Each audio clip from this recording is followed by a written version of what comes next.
salat untuk menjalankan ibadah salat tarawih berjamaah. Tak lupa selawat dan salam semoga selalu terlimpahkan kepada Nabi besar junjungan kita Nabi Muhammad SAW beserta keluarganya, sahabat-sahabatnya, dan kita para pengikutnya hingga akhir zaman. Amin. Sebelum kita melaksanakan ibadah salat tarawih berjamaah, ada beberapa informasi yang kami sampaikan. Penceramah malam ini adalah Bapak Ustadz Wido Supraha. Wassalamualaikum warahmatullahi wabarakatuh. Kepada Bapak Ustadz kami persilakan. Bismillahirrahmanirrahim. Assalamualaikum warahmatullahi wabarakatuh. Alhamdulillahirabbil alamin. Wa bihi nasta'inu ala umuri dunya waddin. Ashhadu an la ilaha illallah wa ashhadu anna Muhammad Rasulullah. Allahumma fasalli wa sallim wa barik ala sayyidina Muhammad sayyidil mursalin wa ala alihi wa sahbihi ajma'in, amma ba'du. Bapak Ibu, para pemuda, sahabat-sahabat semuanya yang mudah-mudahan dimuliakan oleh Allah Subhanahu wa taala. Alhamdulillah, tidak terasa kita sudah masuk pada malam yang ke-25. Berarti lebaran berapa hari lagi, Pak? 5 hari lagi. Semangat ya. Malam ini malam Jumat, malam ganjil. Dan karena itu mudah-mudahan perbanyaklah berdoa untuk kebaikan kita dunia dan akhirat kita. Ramadan juga disebut syahrul doa, artinya bulan berdoa. Ditambah karena adanya masa-masa tambahan yang mulia untuk berdoa. Yang pertama di waktu sahur, yang kedua menjelang berbuka. Ini waktu-waktu mustajab.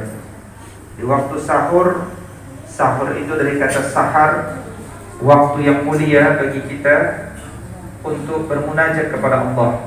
Karena itu sahabat-sahabat muda dulu seperti Abdullah ibn Umar, Abdullah ibn Mas'ud radhiyallahu ta'ala anhu, biasa kalau sudah masuk waktu sahur memperbanyak berdoa memohon ampunan kepada Allah, yaitu istighfar. Bahkan mereka mendawamkan istighfar 70 kali, 100 kali, dan memperbanyak zikir di waktu sahur. Begitupun menjelang berbuka. Menjelang berbuka ini adalah waktu yang mustajab dibaca oleh orang yang berpuasa. Karena itu menjelang berbuka itu perbanyaklah berdoa. Jangan memperbanyak jalan-jalan, ya, ngeliatin kue, apa namanya itu? Ngabuburit, ya. Ngabuburit itu nambah dosa aja ya. Ya, kita ngeliatin kue gak kenyang-kenyang ya, Bu. Jadi kalau kita banyak berdoa, Masya Allah. Bapak Ibu semuanya, bulan Ramadan syahrul doa. Apalagi di ayat 183 sampai 188 yang bicara tentang puasa, Allah menyelipkan perbincangan tentang doa. Allah katakan, a'udzubillahi minasyaitonir rajim. Wa idza sa'alaka 'ibadi anni fa inni qarib. Dan kalau ada hambaku yang bertanya kepadaku, wahai Muhammad, tentang aku, katakanlah aku itu dekat. Aina Allah, di mana Allah? Dekat. Allah itu lebih dekat min hablil warid, dari urat leher kita. Kalau kita menaikin tunggangan, dekatan mana antara urat tunggangan sama urat leher kita? Tetap lebih dekat dari urat leher kita. Allah Subhanahu wa ta'ala, dia dekat, tapi dia tidak bertempat, tidak berarah, sehingga tidak berjarak. Seandainya Allah bertempat, berarah dan berjarak, maka Allah sama dengan makhluk. Padahal laisa kamitslihi syai'un fil ardi wala fis sama'. Tidak ada yang sama dengan Allah dari dilihat dari sisi apapun, zatnya, sifatnya, wujudnya. baik yang ada di langit dan ada yang di bumi. Walam yakun lahu kufuwan ahad, tidak ada yang sama satupun dengan dia. Maka keyakinan Allah itu dekat menghadirkan muraqabatullah, selalu merasa diawasi oleh Allah Subhanahu wa taala. Kenapa setelah bulan Ramadan ini kita di bulan Zulhijjah melakukan kurbanan? Kita melakukan kurban untuk membuat kita lebih dekat lagi kepada Allah Subhanahu wa taala.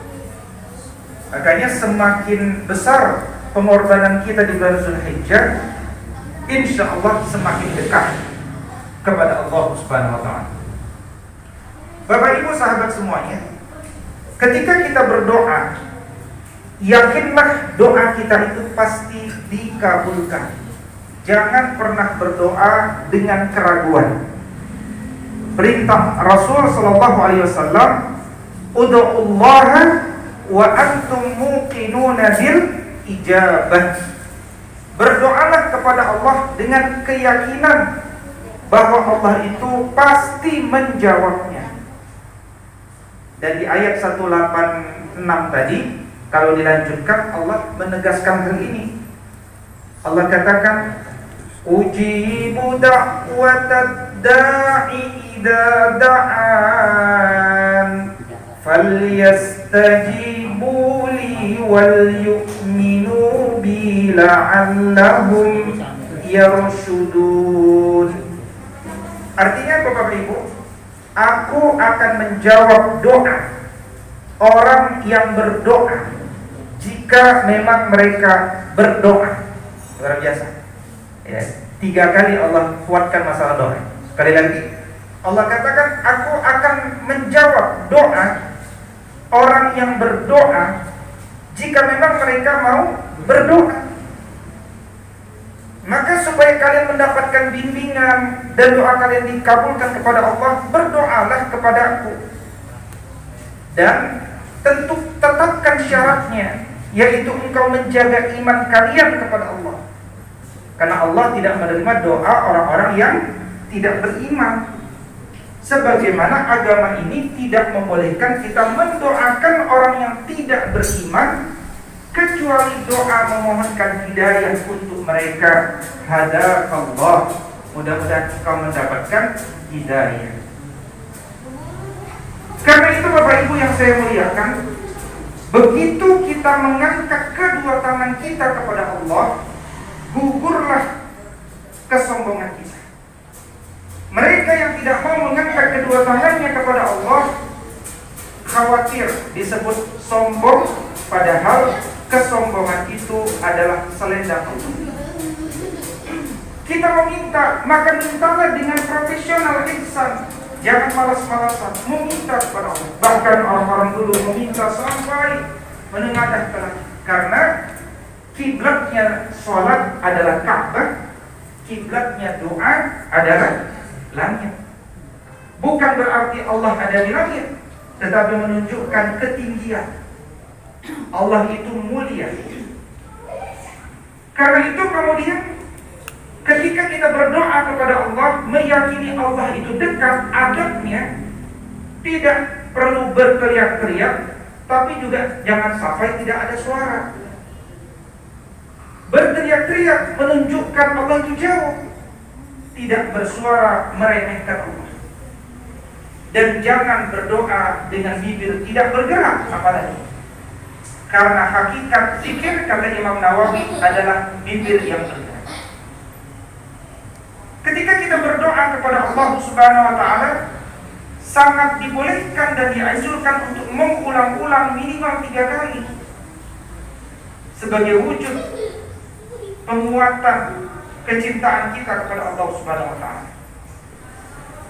Tetapi yakinlah, doa itu akan pasti dikabulkan Allah, tapi kita bukan Tuhan.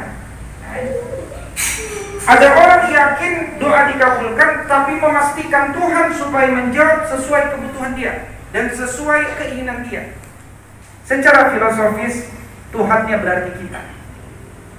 Tapi ketika kita yakin kita berdoa kepada Allah pasti dikabulkan, maka kita yakin Allah paling tahu kapan dan di mana, dalam bentuk apa doa itu dikabulkan.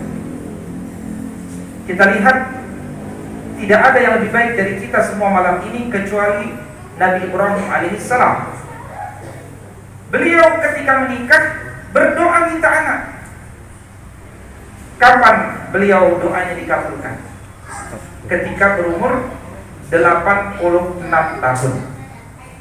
Bayangkan selama itu Nabi Ibrahim alaihissalam berdoa baru dikabulkan. Apakah beliau menyesal, berprasangka buruk kepada Allah, atau berkurang imannya? Tidak. Kenapa? Karena beliau orang yang paling paham bahwa tugas kita berdoa, tugas Allah mengkabulkan. Maka tugas kita mengangkat kedua tangan kepada Allah, dan kita yakin Allah tidak pernah mengecewakan kita. Itulah sosok-sosok para nabi sebelumnya, baik Nabi Ibrahim, baik Nabi Zakaria, dan seterusnya. Bagaimana cara Allah mengkabulkan doa kita? Bisa dikabulkan dengan segera. Saya pernah menyampaikan ini di satu forum.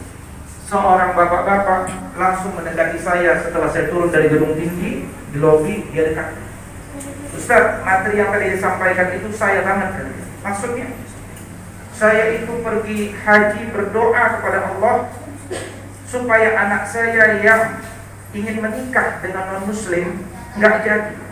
Anak saya ini nggak mau dengerin saya. Seorang perempuan jatuh cinta, yang namanya jatuh cinta gelap mata, semuanya indah. Agama pun gelap dia.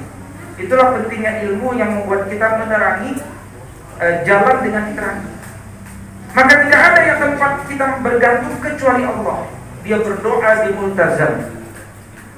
Walhamdulillah, hari ini berdoa, besoknya datang telepon langsung dari Indonesia.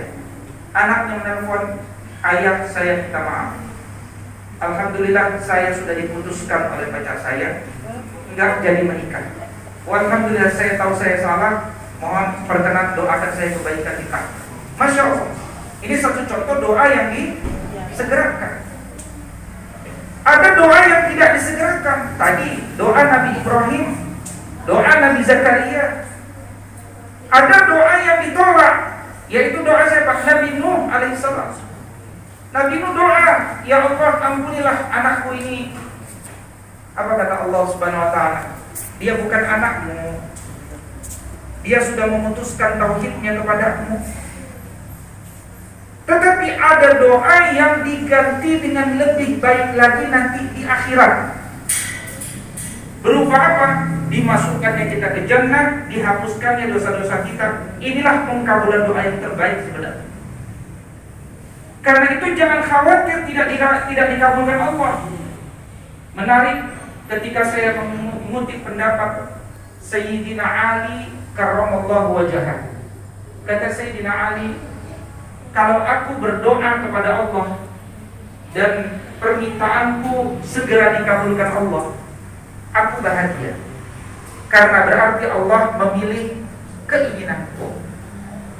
Tetapi ketika aku berdoa kepada Allah dan ternyata kunjung lama belum dikabulkan Allah, aku lebih bahagia, kata Sayyidina Ali. Loh kok bisa? Lama dikabulkan malah lebih bahagia. Iya, lebih bahagia. Kenapa? Karena berarti Allah memilih ketetapannya daripada pendapatku. Yang mana yang lebih baik? Ketetapannya atau keinginanku? Ini bahasa tinggi sekali Bapak Ibu. Karena itu sebagai penutup, tugas kita selain berdoa adalah jangan menutup pintu terkabulnya doa.